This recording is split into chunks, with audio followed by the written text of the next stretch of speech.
What's up, guys? Cool Guy 222 here, and today I'm gonna be doing a toaster review.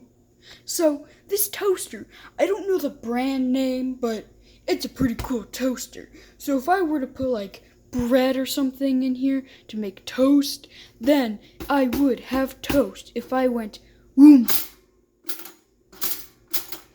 And then on this side, it does the same. It's stuck there.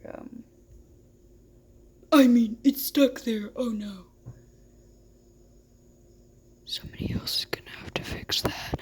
Well, anyway, so like I can change it to like 7 minutes. I guess it's set to 2 minutes. I don't know what's wrong with this side though. I think I just ruined the toaster. Sick.